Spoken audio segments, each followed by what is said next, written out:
अब तक की पॉलिटिकल डेवलपमेंट देखते हैं क्या क्या हुआ।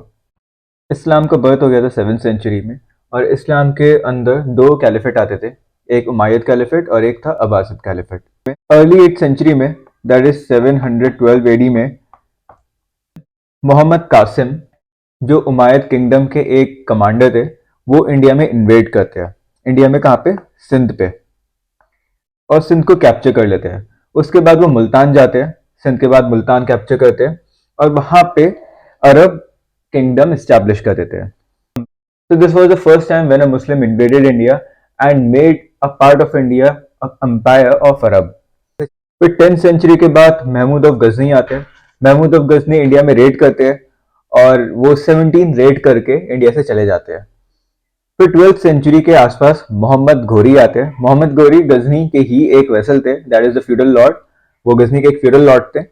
गजनी की डेथ के बाद मोहम्मद घोरी अपना घोरिद एम्पायर स्टैब्लिश करते हैं और वो इंडिया में इन्वेड करते हैं। जो गजनाविद एम्पायर था इंडिया का, जो मुल्तान और सिंध वाला एरिया था, मोहम्मद घोरी उन सबको अपने घोरिद एम्पायर में नेक्स्ट कर लेते हैं और वहां से वो दिल्ली की तरफ जाते हैं जहां पे होती है battle of Tarain. Battle of Tarain हो रही थी मोहम्मद घोरी एंड पृथ्वीराज चौहान के बीच में, जिसमें सेकंड बैटल ऑफ तराइन में मोहम्मद घोरी पृथ्वीराज चौहान को हरा के मार देते हैं। फिर बैटल ऑफ चंदावर हुई थी जिसमें मोहम्मद घोरी ने कन्नौज के रूलर जयचंद्र को हरा के उन्हें मार दिया था और कन्नौज तक अपना घोरिद एम्पायर स्टैब्लिश कर दिया था।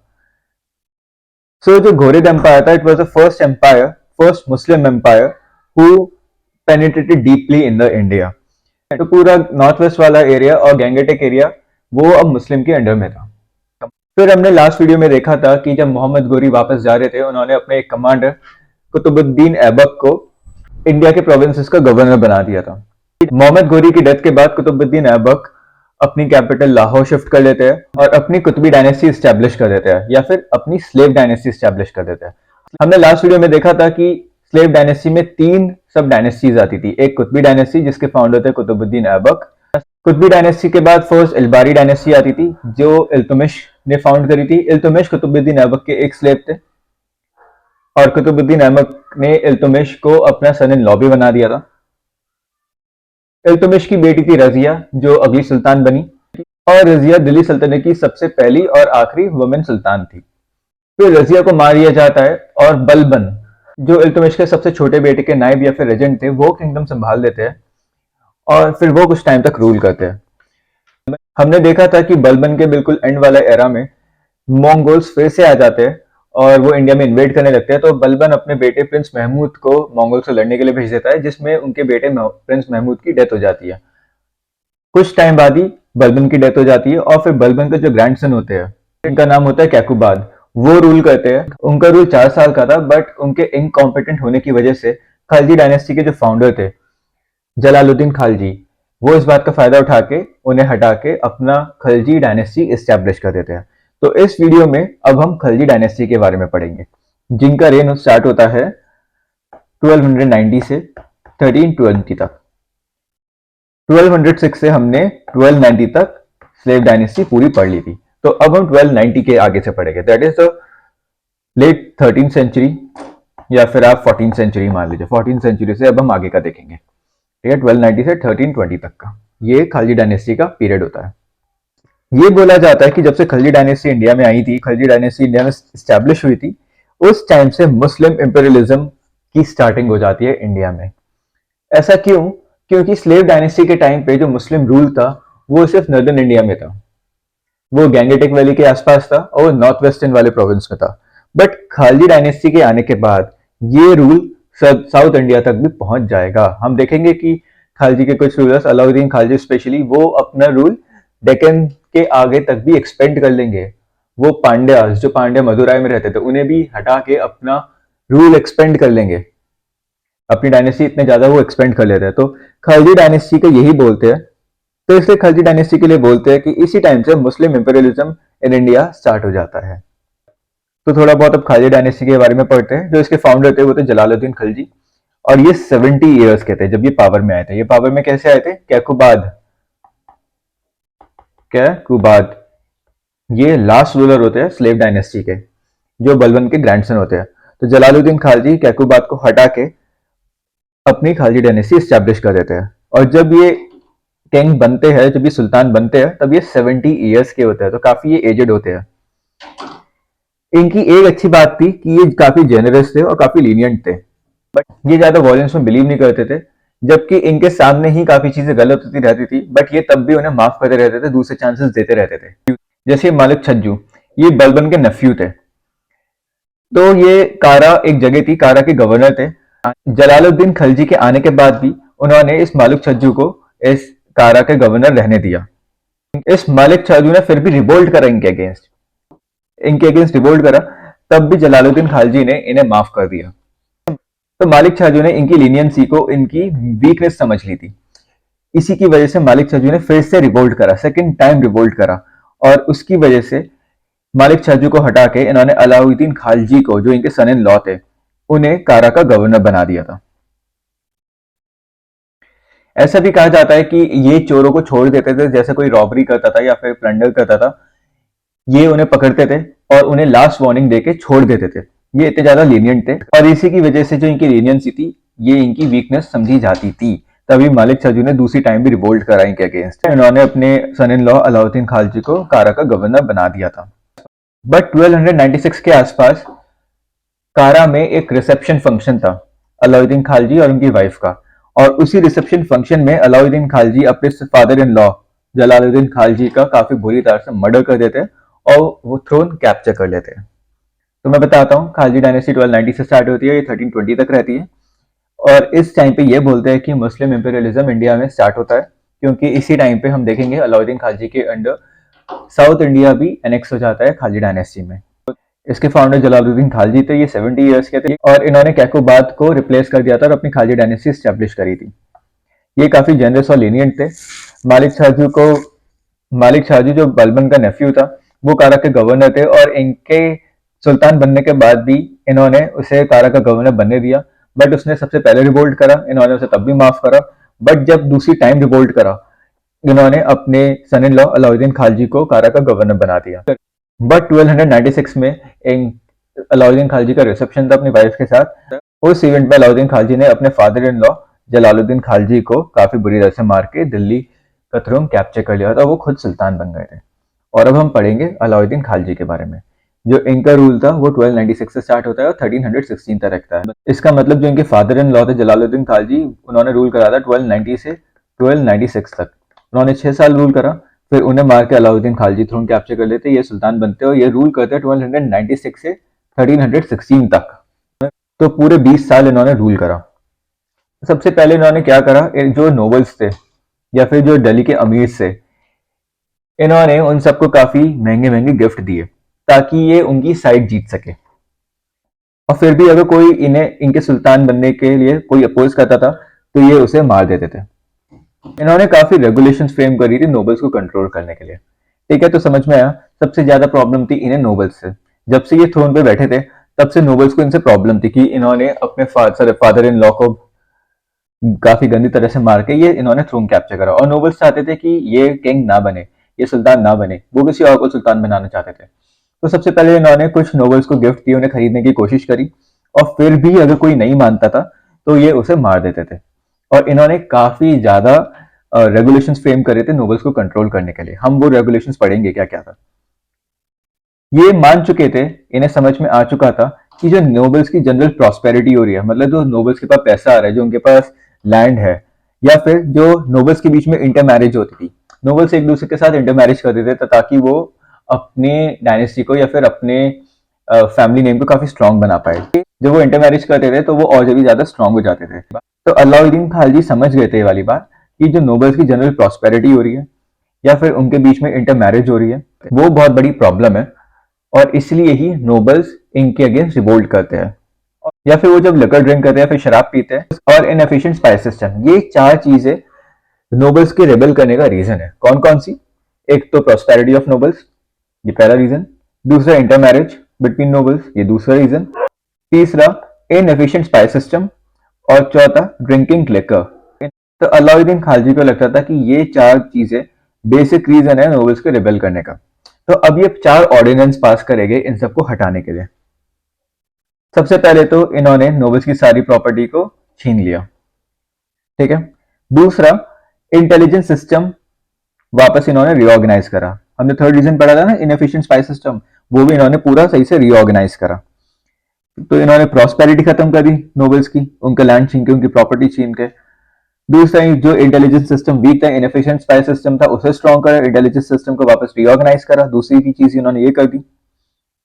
और उसके बाद इन्होंने जितनी भी सीक्रेट एक्टिविटीज थी नोबल्स की, ये इंटेलिजेंस सिस्टम ये सुल्तान को रिपोर्ट करता था। तो इन्होंने इस इंटेलिजेंस सिस्टम को बहुत अच्छे से रिऑर्गेनाइज कर दिया था। एक रीजन ये था कि उन्हें लगता था कि जब वो शराब पीते तो वो भी एक रीजन है रेबल करने का।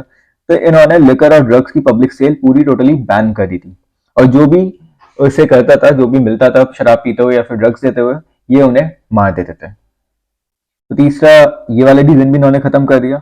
और फोर्थ, इन्होंने सोशल गैदरिंग और फेस्टिवल बैन कर दी। अगर कोई सोशल गैदरिंग या कोई फेस्टिवल करेगा तो उसे पहले सुल्तान की परमिशन लेनी पड़ती थी। उसी के बाद कोई फंक्शन, कोई सोशल गैदरिंग या कोई फेस्टिवल, इवन फेस्टिवल चाहे वो मुस्लिम फेस्टिवल हो चाहे वो हिंदू फेस्टिवल हो, इन्होंने सारे फेस्टिवल्स को बैन कर दिया था। क्योंकि ये इतने ज्यादा कन्विंस्ड हो गए थे कि जो इंटर मैरिज करते थे नोबल्स एक दूसरे के बीच में, वो इस फंक्शंस में मिलेंगे, इस फंक्शंस में उनकी बात होगी और फिर वो आगे बातचीत बढ़ाएंगे। तो इन्होंने वो फंक्शंस ही बैन कर दिए, इन्होंने वो फेस्टिवल्स और सोशल गैदरिंग्स ही बैन कर दी। तो इन्हें चार चीजों से प्रॉब्लम थी नोबल्स की। एक तो इन्हें लगता था इंटर मैरिज से प्रॉब्लम है, एक इनएफिशिएंट स्पाई सिस्टम से प्रॉब्लम थी, एक ड्रिंकिंग लिकर जो पीते थे, और जनरल प्रॉस्पेरिटी। तो इन्होंने चारों प्रॉब्लम को टैकल करने के लिए चार ऑर्डिनेंसेस लाए। सबसे पहले इन्होंने नोबल्स की प्रॉपर्टी सारी छीन ली, इसकी वजह से उनकी जनरल प्रॉस्पेरिटी खत्म हो गई। दूसरा, इनएफिशिएंट स्पाई सिस्टम था, तो इन्होंने इंटेलिजेंस सिस्टम को रिऑर्गेनाइज करा और जितनी भी सीक्रेट एक्टिविटीज होती थी नोबल को, वो अब डायरेक्ट सुल्तान को रिपोर्ट होती थी। तो इन्होंने इनएफिशिएंट स्पाई सिस्टम भी हटा दिया। फिर इन्होंने public sale of liquor and drugs को बिल्कुल टोटली बैन कर दिया। तो इसकी वजह से जो ड्रिंकिंग लिकर वाली प्रॉब्लम थी वो भी इन्होंने खत्म कर दी। और जो लास्ट प्रॉब्लम थे इंटर मैरिज बिटवीन नोबल्स, तो इन्होंने क्या करा, सोशल गैदरिंग और फेस्टिवल को बैन कर दिया। और अगर किसी को करनी होती है तो उसे सबसे पहले सुल्तान की परमिशन लेनी होती थी। सुल्तान परमिशन देता था, उसी के बाद कोई मिलता था, सोशल गैदरिंग होती थी या फिर कोई फेस्टिवल होता था या फिर कोई फंक्शन होता था।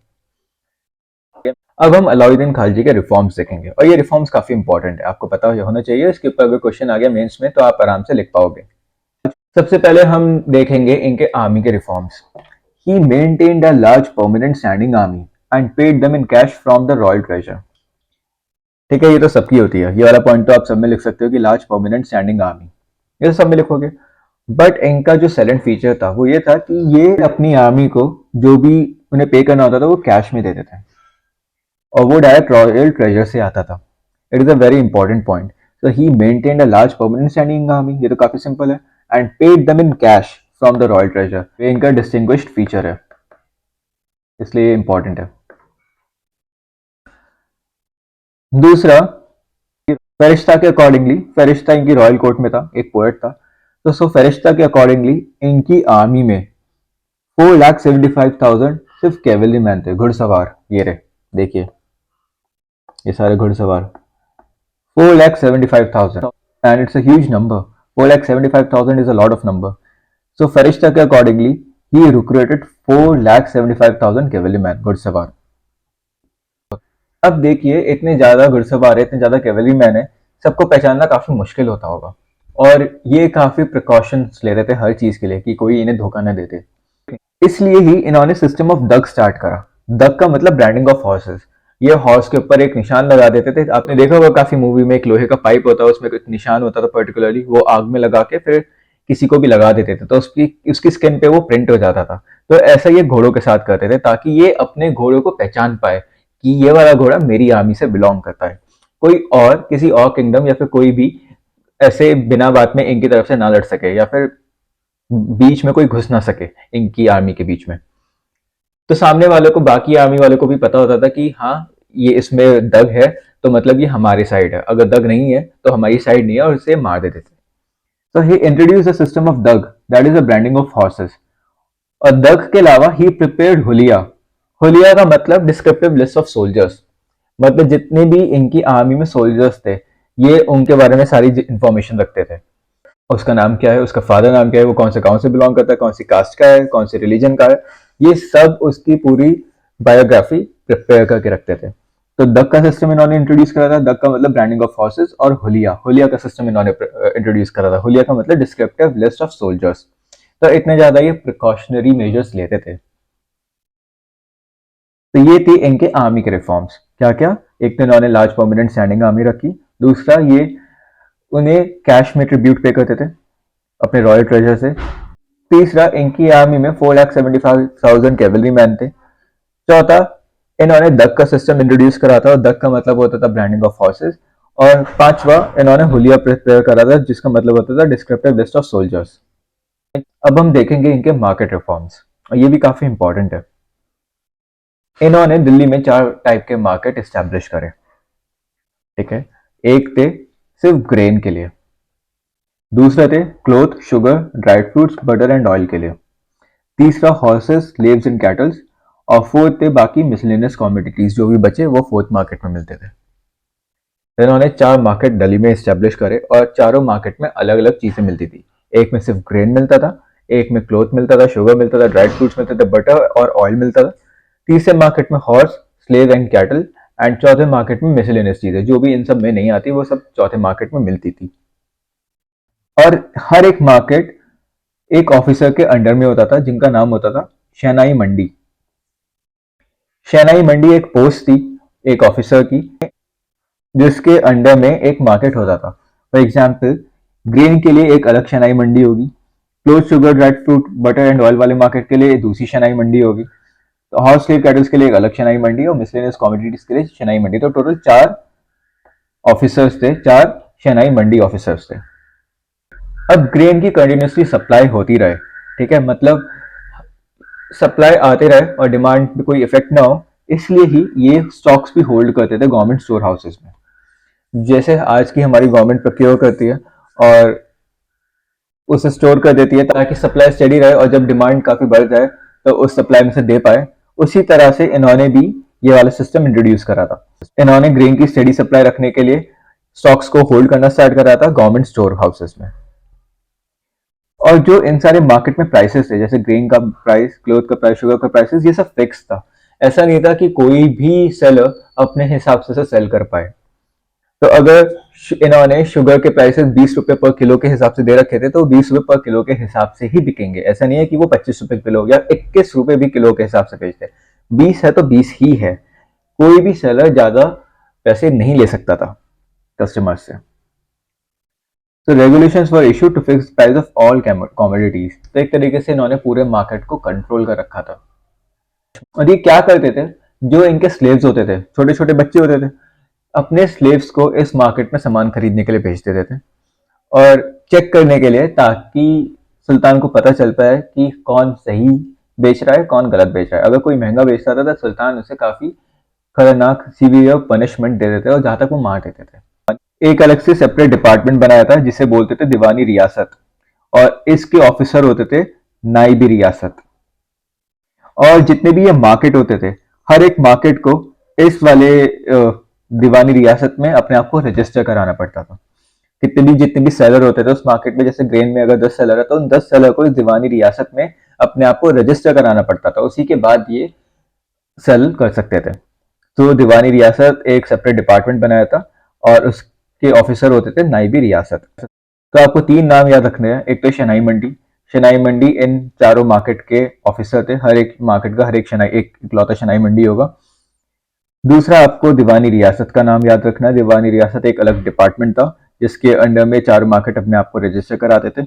और तीसरा नाम आपको याद रखना है नाइबी रियासत। नाइबी रियासत दीवानी रियासत के ऑफिसर होते थे जिसके अंडर में दीवानी रियासत वर्क करती थी।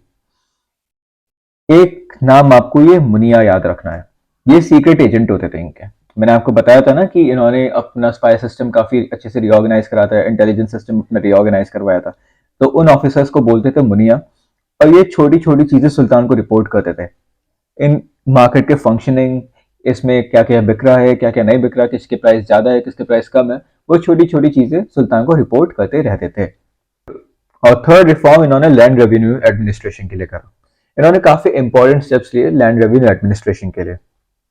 सबसे पहले इन्होंने ऑर्डर दिया कि वो लैंड का मेजरमेंट करे, और इसकी वजह से ही was the first sultan, Delhi सल्तनत के ये फर्स्ट सुल्तान थे जिन्होंने ऑर्डर करा था कि लैंड को मेजर करो।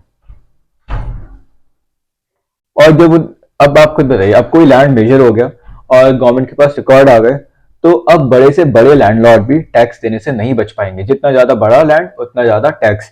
तो इसलिए ही इन्होंने सारे लैंड को मेजर करवाया, और अब बड़े से बड़े लैंडलॉर्ड भी टैक्स से नहीं बच पाते थे, उन्हें टैक्स देना पड़ता था। जो लैंड रेवेन्यू होता था वो कैश में ही कलेक्ट होता था, और वो डायरेक्ट रॉयल ट्रेजरी में जाता था, और फिर इस रॉयल ट्रेजरी से वो सोल्जर्स के पास जाता था। तो ये कैश में ही लेते थे और कैश पे सोल्जर्स को दे देते थे, इसलिए ये कैश वाला सिस्टम था। तो एक बार हम फिर से इनके रिफॉर्म्स देखते हैं। 3 टाइप के रिफॉर्म्स थे, एक आर्मी के लिए, एक मार्केट के लिए और एक लैंड के लिए। आर्मी में इन्होंने स्टैंडिंग आर्मी, लास्ट काफी बड़ी स्टैंडिंग आर्मी इन्होंने मेंटेन कर रखी थी, जिन्हें ये कैश में पे करते थे। फरिश्ता इनके कोर्ट में था, उनके अकॉर्डिंगली इनके आर्मी में 4,75,000 कैवलरी मैन थे। इन्होंने सिस्टम ऑफ दग इंट्रोड्यूस करा था। दग का मतलब ब्रांडिंग ऑफ फोर्सेस। ये अपने घोड़ों पे एक निशान छाप देते थे, जिसकी वजह से इन्हें पता चल जाता था कि हाँ ये मेरी आर्मी के घोड़े हैं, और कोई दूसरा इनकी आर्मी में चुपचाप ना घुस जाए। और इन्होंने हुलिया प्रिपेयर करा था। हुलिया का मतलब डिस्क्रिप्टिव लिस्ट ऑफ सोल्जर, एक एक सोल्जर के इनके पास इंफॉर्मेशन थी छोटी से छोटी चीजों की। तो ये थे इनके आर्मी के रिफॉर्म्स। अब हम मार्केट रिफॉर्म्स देखते हैं। मार्केट रिफॉर्म्स में इन्होंने 4 मार्केट स्टैब्लिश करे थे दिल्ली में। ग्रेन के लिए अलग, cloth, sugar, dry fruits, butter, oil के लिए अलग, हॉर्सेस, स्लेव्स एंड कैटल्स के लिए अलग, और बाकी मिसलेनियस कमोडिटीज के लिए अलग। इन सारे मार्केट को दीवानी रियासत के अंदर, एक ये सेपरेट डिपार्टमेंट था दीवानी रियासत, वहां पे अपने आप को रजिस्टर कराना पड़ता था। मतलब अगर ग्रेन वाले मार्केट में 10 सेलर है तो उन 10 सेलर्स को अपने आप को रजिस्टर कराना पड़ता था दीवानी रियासत में। और दीवानी रियासत किसके कंट्रोल में थी? नायबी रियासत। ये एक ऑफिसर थे जो दीवानी रियासत को कंट्रोल करते थे। अब ये जो मार्केट है, जैसे ग्रेन का अलग मार्केट और हॉर्सेस, स्लेव्स, कैटल्स का अलग मार्केट, हर मार्केट को कंट्रोल करता था एक ऑफिसर, शहनाई मंडी। ये शहनाई मंडी हर ऑफिस को, हर मार्केट को कंट्रोल करता था। तो टोटल 4 मार्केट थे, तो 4 शहनाई मंडी थी। फिर गवर्नमेंट स्टोर हाउसेस थे जो स्टडी सप्लाई को इंश्योर करते थे। अगर कभी डिमांड ज्यादा हो तो सप्लाई में कोई इफेक्ट ना आए, इसलिए ये जो पल्सेस थे या फिर ग्रेन थे उन्हें होल्ड करते थे उन गवर्नमेंट स्टोर हाउसेस में। जितनी भी चीजें थी उनकी रेगुलेशन फिक्स कर दी गई थी, उनके प्राइस फिक्स कर दिए गए थे कि अगर चीनी है तो चीनी के प्राइस फिक्स कर दिए थे, ऑयल के प्राइस फिक्स कर दिए थे, ग्रेन के प्राइस फिक्स कर दिए थे। हर एक कॉमोडिटी के प्राइस फिक्स कर दिए थे, और वो रेगुलेट होती थी किंग के द्वारा या फिर सुल्तान के द्वारा। और एक इनके सीक्रेट एजेंट्स थे जिन्हें मुनिया बोलते थे, और ये छोटी सी छोटी चीजें सुल्तान को रिपोर्ट करते थे। तो ये थे उनके मार्केट रिफॉर्म्स। अब हम देखेंगे लैंड रिफॉर्म्स। लैंड रिफॉर्म्स में इन्होंने काफी अच्छे स्टेप्स लिए, काफी इंपॉर्टेंट स्टेप्स लिए। सबसे पहले इन्होंने मेजरमेंट ऑफ लैंड करवाया, और इसके साथ ये फर्स्ट सुल्तान बने जिन्होंने मेजरमेंट ऑफ लैंड करवाया। इसकी वजह से जो बड़े से बड़े लैंडलॉर्ड थे वो भी टैक्स देने से नहीं बच पाते थे। वरना क्या होता था कि मेजरमेंट ऑफ लैंड होता नहीं था, किसी को पता नहीं चलता था कि ये वाला जो लैंड है किसके पास है, या फिर कितने बड़ा ये लैंड है, कितने हेक्टेयर का है। तो बड़े लैंडलॉर्ड कभी ये बोल देते थे कि हमारा तो छोटा सा लैंड है, तो छोटे छोटे वो टैक्स पे करते थे। पर अब उनकी एक्चुअल मेजरमेंट ऑफ लैंड हुई, और वो अब जितना उनका टैक्स बनता था वो उतना देना उन्हें पड़ता था। और जो लैंड रेवेन्यू होता था वो हमेशा कैश में कलेक्ट होता था, ताकि सोल्जर्स जो इनकी आर्मी में थे उन्हें कैश में ही डायरेक्ट दिया जाए। तो ये थे अलाउद्दीन खालजी के रिफॉर्म्स। अब हम अलाउद्दीन खालजी के मिलिट्री कैंपेन देखेंगे। मंगोल, जिसके बारे में मैंने आपको लास्ट वीडियो में बताया था, कुतुबुद्दीन ऐबक, इल्तुतमिश भी मंगोल से डरते थे, क्योंकि मंगोल के उस टाइम पे लीडर थे जिंगिस खान, और उनसे हर कोई डरता था।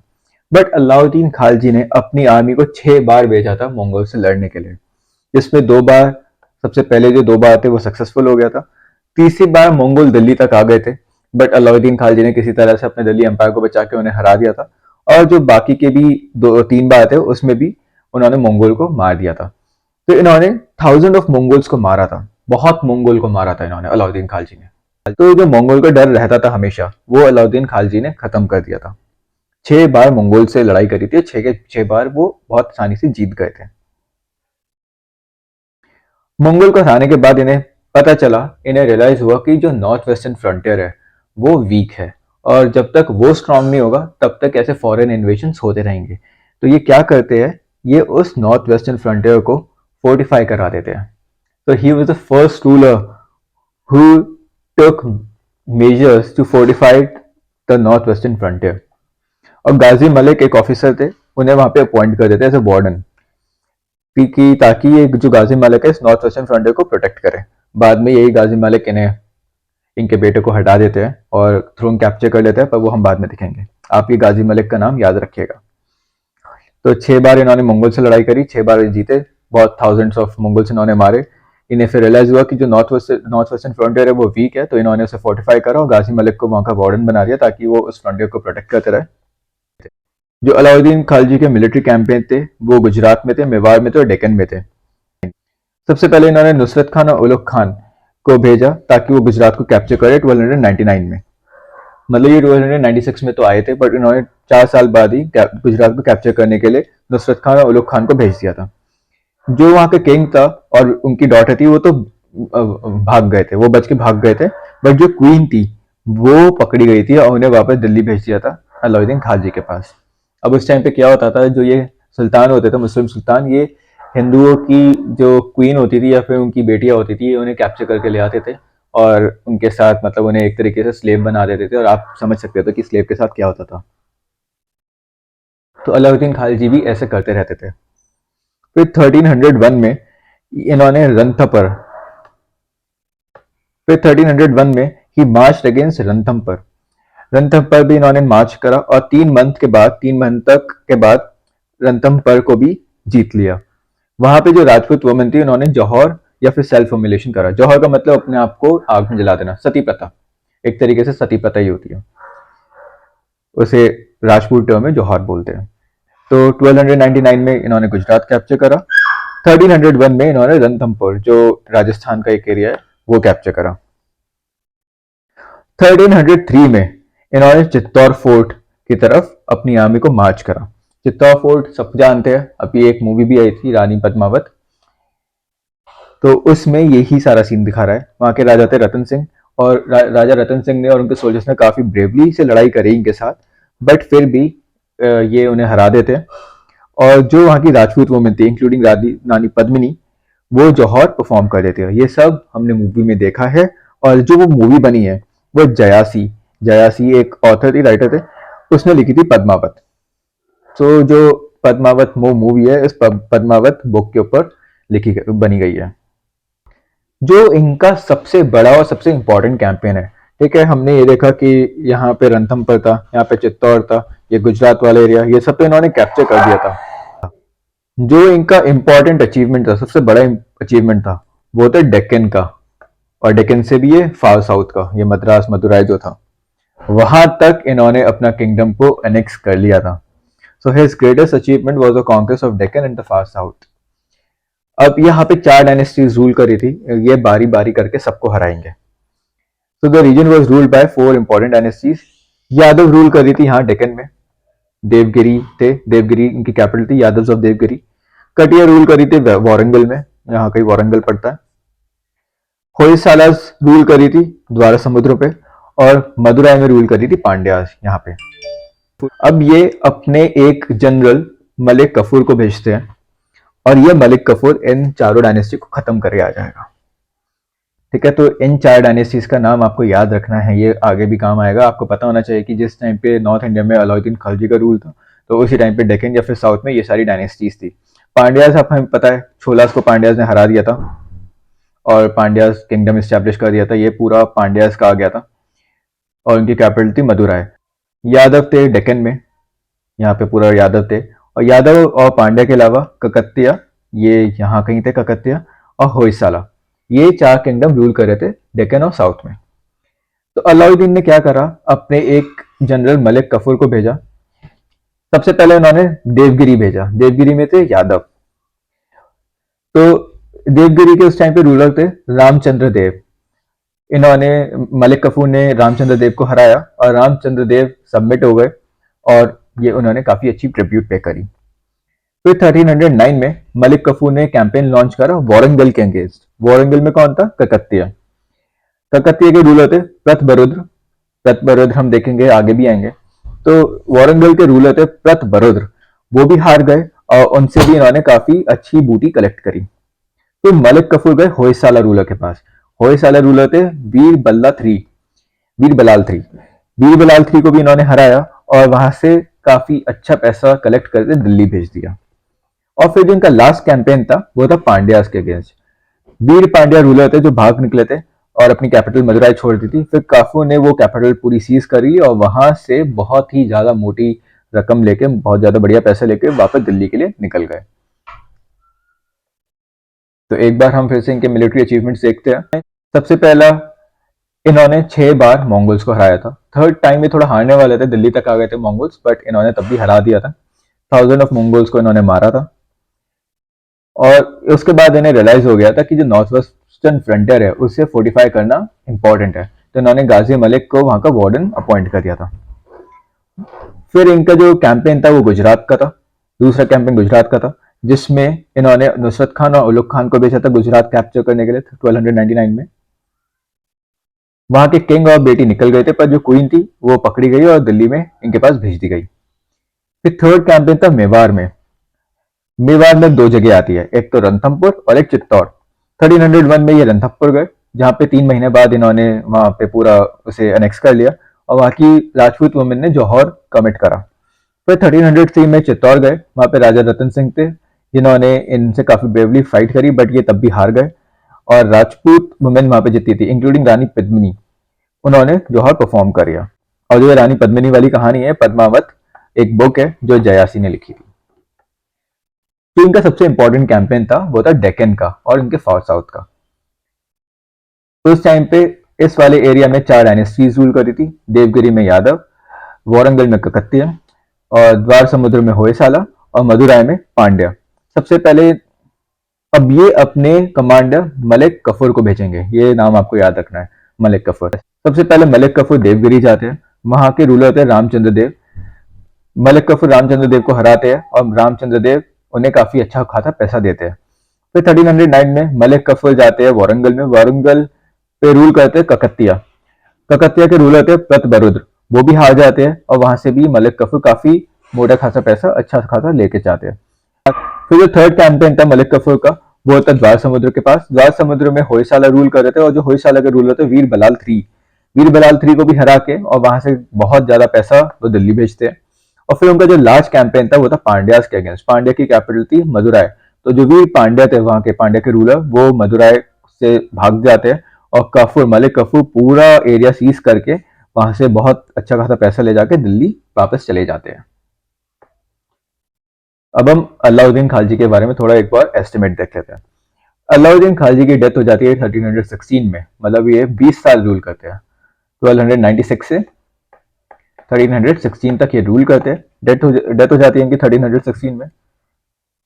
ऑल दो ही वॉज इलिटरेट, ये बिल्कुल भी पढ़े लिखे नहीं थे, इन्हें कुछ भी नहीं आता था, बिल्कुल अनपढ़ थे ये। फिर भी ही पैट्रोनाइज्ड पोएट्स लाइक अमीर खुसरो एंड अमीर हसन। उस मूवी में अमीर खुसरो भी मेंशन है, अगर आपने रानी पद्मावती मूवी देखी है तो उसमें अमीर खुसरो भी दिखाया गया है। तो ही पैट्रोनाइज्ड पोएट्स लाइक अमीर खुसरो एंड अमीर हसन। इन्होंने अलाई दरवाजा बनाया था। अलाई दरवाजा काफी फेमस है, आपने सुना होगा उसका नाम। इन्होंने अलाई दरवाजा बनाया था जो काफी फेमस गेटवे है। जो अलाई दरवाजा है ये कुतुब कॉम्प्लेक्स में ही है, कुतुब मीनार के बिल्कुल पास में ही है। अगर आप गए नहीं तो आप देखिएगा वहां पे। अलाई दरवाजा इन्होंने बनवाया था और अपनी कैपिटल सिरी में करी थी। सिरी दिल्ली का ही एक रीजन था और ये हौस खास वाला रीजन पड़ता है आज के। तो अलाई दरवाजा बनाया और अपनी कैपिटल सिरी में बनवाई थी। अब इनके जो बेटे थे, 2 सक्सेसर्स थे इनके, मुबारक शाह और खुसराव शाह। ये दोनों सक्सेसर्स थे अलाउद्दीन खिलजी के। अब जो गाजी मलिक, मैंने जिसके बारे में बताया था, जो गाजी मलिक नॉर्थ वेस्टर्न फ्रंटियर का वार्डन था, जो प्रोटेक्ट कर रहा था नॉर्थ वेस्टर्न फ्रंटियर, वो दीपालपुर का गवर्नर भी था। उसने खुसराव शाह को मार दिया। जिनके सक्सेसर थे खुसराव शाह, उन्हें मार दिया और थ्रोन कैप्चर कर लिया गियासुद्दीन तुगलक के टाइटल के अंदर। तो जो गाजी मलिक है ये ही तुगलक डायनेस्टी अब आगे बनाएंगे 1312 में। तो 1312 में आते आते खालजी डायनेस्टी खत्म हो जाती है। तो हमने क्या क्या देखा इस वीडियो में? हमने सबसे पहले देखा कि खालजी डायनेस्टी स्टैब्लिश कैसे हुई। जलालुद्दीन खालजी थे, वो लास्ट स्लेव डायनेस्टी की रूलर को मार देते हैं, जो बलबन के ग्रैंडसन होते हैं। उन्हें मार के खुद वो 70 ईयर्स पे थ्रोन कैप्चर करते हैं। जलालुद्दीन खालजी को इनके सन इन लॉ अलाउद्दीन खालजी मार देते हैं। फिर हमने अलाउद्दीन खालजी के थोड़े बहुत देखे, हमने उसके रिफॉर्म्स देखे। सबसे पहले हमने मिलिट्री रिफॉर्म देखा, फिर हमने मार्केट रिफॉर्म देखा और फिर हमने लैंड रिफॉर्म देखा। फिर उसके बाद हमने अलाउद्दीन खिलजी के मिलिट्री कैंपेन्स देखे। हमने देखा कि उन्होंने गुजरात कैप्चर करा, फिर मेवाड़ वाला एरिया कैप्चर करा, और जो सबसे इंपॉर्टेंट उनका कैंपेन था वो था डेक्कन में। और डेक्कन में इन्होंने 4 डायनेस्टीज को हराया था।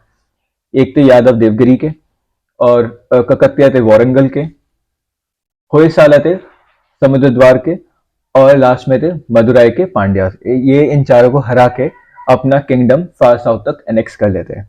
और फिर हमने देखा कि इनकी डेथ 1316 में हो जाती है। इन्होंने 20 साल रूल करा। ये इलिटरेट थे, तब भी ये अमीर खुसरो और नबीर हसन जैसे पोएट को पैट्रोनाइज करते थे। इन्होंने अलाई दरवाजा बनवाया और अपनी कैपिटल सिरी में शिफ्ट कर दी थी। मुबारक शाह और खुसरो शाह इनके सक्सेसर थे। और गाजी मलिक जो नॉर्थ वेस्टर्न फ्रंटियर डिफेंड कर रहा था, वो खुसरो शाह को मार के अपना थ्रोन बना लेगा दिल्ली का, और यहाँ से तुगलक डायनेस्टी स्टैब्लिश हो जाती है। तो जो गाजी मलिक है उनका नाम ही था गियासुद्दीन तुगलक। तो नेक्स्ट वीडियो में अब हम तुगलक डायनेस्टी और बाकी की जितनी भी डायनेस्टीज बची है दिल्ली सल्तनत में, तुगलक के बाद सईद आएगी और सईद के बाद लोदीज आएगी, ये 3 डायनेस्टी हम नेक्स्ट वीडियो में कवर करके दिल्ली सल्तनत खत्म कर देंगे।